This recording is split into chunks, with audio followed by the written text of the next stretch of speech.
Hey, small business heroes, it's Gloria Chou, award-winning small business PR coach, your unofficial hype woman, and host of this podcast where we go deep into making PR accessible so that founders are seen, heard, and valued, helping you become the most confident founder that you can. We are rewriting old narratives. We are shattering the status quo. And once in a while, like this episode, I go beyond just PR and marketing and talk about behind the scenes of what it means to be a business owner. Because if you're listening to this, chances are you also have a business, and it's so much more than just going at it alone. Now, one thing that's really changed the game for my business, and obviously there have been so many sleepless nights, ugly cries, stressful tantrums, as you know, I can relate. One of the things that I really did this year to focus on growing my business is investing in my team. And I know this word gets thrown around so much, right? Like, what is this fluffy, amorphous thing? Teamwork, leadership, team culture.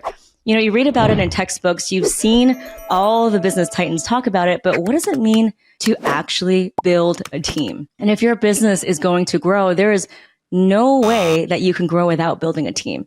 And so the one thing I want to share with you that has absolutely changed the game for my team building is hosting team retreats. Now, my team is virtual, like most of our online business owners as well. You might have contractors overseas that are in different states, and this is just the normalcy of working remotely, right? Online. We all got so used to being able to have the flexibility of working with people anywhere and having that remote work, a contractor flexibility where maybe we don't need to rent an office, or maybe we don't need to hire someone full time and still be able to benefit from their skill set. But here's the thing.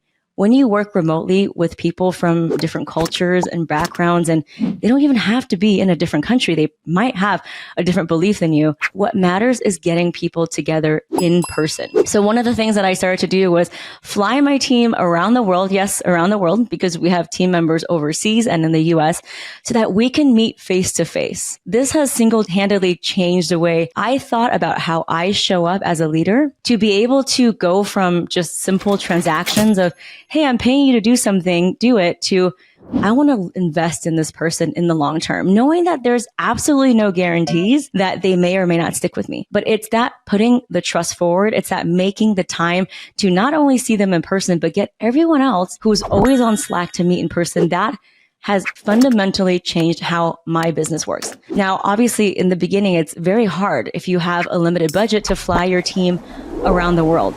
But getting the team together, whether it's just a couple of your team members who are closer by, or finding a way to find cheap tickets so that you can meet in the middle, that is something that is definitely an investment that will pay off. So here are reasons why. One of the things that I've learned is that leadership is not about the books that you've read, the things that you learn in masterminds, the podcasts you listen to, all the YouTube channels. Leadership is something that you do as a verb, as an action. Right? I can read all about the textbook frameworks on how to be a visionary leader and how to hold people accountable and how to delegate. But if I'm not actually practicing that in the container with other people, it doesn't ever get exercised. It doesn't actually get realized, right? And like they say, leadership is all about flexing that muscle. So you have to practice it as much as possible. From the way that you ask questions, from the way that you have difficult conversations, from the way that you hold people accountable. But I will say that having a team retreat and getting people to meet in person, no matter if it's 3 hours or 3 days, that is absolutely transformative, because that is leadership in action, right? It's that simple act of telling your team, I care about you so much that I'm willing to fly myself and you, or maybe get on a bus, train, or automobile to spend that time together to bond. I am willing to get to know you outside of the container of our daily to-do list, of all of the deadlines and the promos and all the things, to sit with you, to share a meal with you, to talk about how you're doing, to invest in your time. Maybe it's doing something that's wellness related, right? So for example, for my team, we did a spa day. And it doesn't have to be expensive. It could be something like going on a hike, which is also really good for well-being. So I encourage you, if you haven't thought about hosting an in-person team retreat, this is something you got to put on your list. And if you're not at a place where you can do that because your team member might be really far away, then see how you can either meet in the middle or do something virtual at first. What I mean by this is set aside a block of time. At least, I recommend at least 3 to 5 hours And yes, you can take virtual lunch breaks as well. Set aside that time to get to know each other, to plan your vision for your business. And by this, I don't mean the CEO is dictating, I want this, I want this, I want this. It's a co-creation, a exploration, a discovery of here are all the talents and skill sets we have in this business. Here is our unique selling point and what we bring to the market. How can we take that to the next level? Right? So things like annual planning, things like how can we increase our customer service so that we offer the best damn service around. It could be something around optimizing your product and offers, the way that it's delivered. It could be about getting unstuck and doing a lot of training around communication. So one of the things that I did for my team retreat in the Philippines, where I flew my US team members, was we talked about the difference between performance and hard work, right? I really truly believe that it's not about hard work that gets you where you want to go. It's about performance. And performance is doing the work and getting the result with the least amount of friction possible. And I actually said this to my team. I said, if you give me a whole day, I could run a marathon. I might take breaks. I could walk, but that's not performance. Performance is being able to get something done, a common vision, a common goal, with the least amount of friction possible, with the least amount of time wasted, resources wasted, challenges. So we talked about performance and we talked about communication being a key conduit of performance. We talked about what it means to give and receive feedback frequently and fluidly, not just me telling the person how I enjoy or not enjoy their work. It's about creating a safe space where people can come with their ideas and not be shut down. So maybe that is creating a task board on Notion or Asana or Slack with all of the ideas so that you are basically saying, I value you as an equal thought partner, not just someone who is doing work for me or a robot with instructions of what to do and you implementing it. I value your ideas because I truly believe that together we can accomplish more than if all of us were just working separately. That's the whole reason why all of the successful CEOs spend most of their time building their team, not so much on the day-to-day work. Another thing about communication training that's so good is that you are able to practice the most critical skill in building a business, which is communication, in a safe container, right? So you can do exercises and you can do kind of what if scenarios, such as if something happened and this person made a mistake, right? What would be the best way to be able to hold them accountable, but also not discourage them? And you could do a kind of a role play where you're not assigning blame to anyone, but for example, me as a CEO, I can sit at like the employee and then I can have the employee actually counsel me. And so that way it's an exploration of saying, these are the conversations that need to be had and we are okay to all have them. It's not about only the CEO telling the employee or contractor how good their performance is.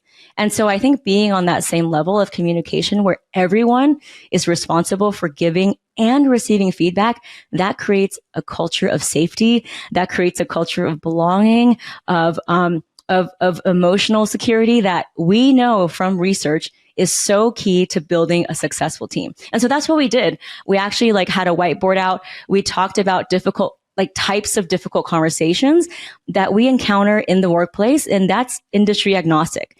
And so by writing down all the different types of difficult and uncomfortable conversations, we were able to create a space to basically practice having those conversations before the stakes were really high, before it became a real thing, right? So things like what to do if somebody forgets something, or what to do if somebody's performance is dwindling and they're checked out.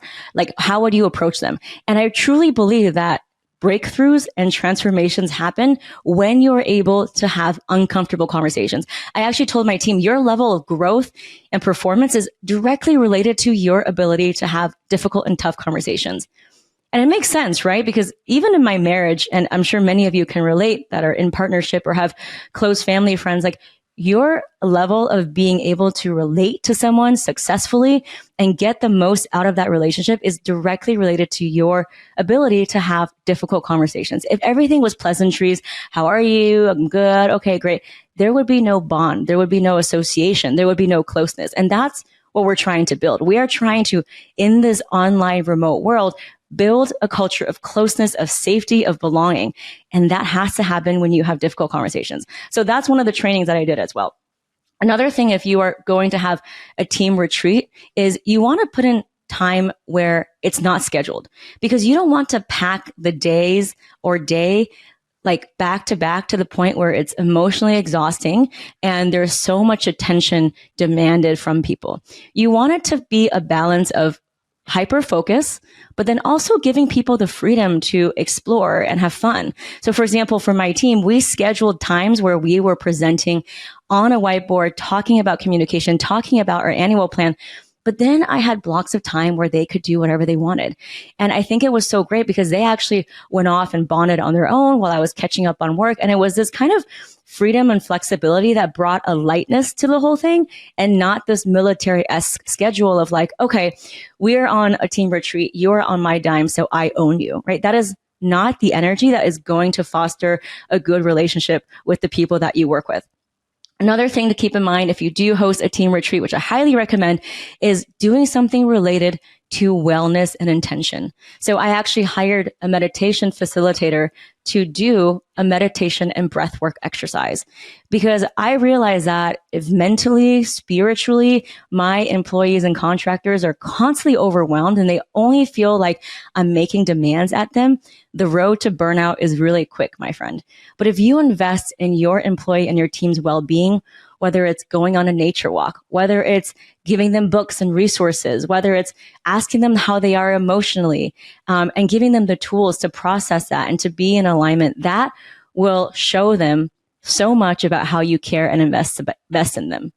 Because you can have all of the communication you want about work, but if they don't feel like you are investing in them as a holistic, whole human being, you will never be able to get the most out of that relationship. So for my retreat that I had, we actually did a couple of mindfulness and visualization exercises where we did affirmations to affirm how powerful they are so that they can elevate and step up in their role. Right? Sometimes it's not about their skill set. It's about, are you creating the confidence for your team to elevate their voice, their opinion, even if it might not be something that you want to do, because that is ultimately why you want to build a team. So you have a sounding board of different ideas, not full of yes men or yes people who are going to execute your vision. Remember, together, you can always accomplish more than just yourself. And if you hire these people because you believed in them, then isn't it time for you to really discover their brilliance and all of their ideas? It's about creating that space and allowance so that they have permission and confidence to do that. So as we wrap up the year, now we're recording this, I've been reflecting a lot about the mistakes that I've made in my business. And there have been many. I'll probably make another episode on that. But one of the things that I did that I'm so proud of is hosting an in-person retreat for 3 days where I invested in the mind, body, and spirit of my teammates. We went on walks. We had great food. We spent time together that was not about talking about the business, but we also had hyper-focused planning sessions about the business and how we can show up and how we can make our PR program even better, how we can create the most inclusive community online for small businesses so that they can continue to get results. So, my friend, whether it's virtual or in person, hosting a team retreat with all of your members, I don't care if they're an intern or if they only work for you 2 hours a week, having that team together will show your leadership and demonstrate how much you care, and you will get that in return. So without further ado, I'm going to let you get off this episode and maybe write down a couple of ideas of how you can get your team together, whether it's virtual at first, but in person, and what kind of activities and things you want to talk about. Because remember, this is when breakthroughs happen. I really feel like having one team retreat is the equivalent of working with someone for 6 months. You feel so bonded and in the presence of your team that they feel that too.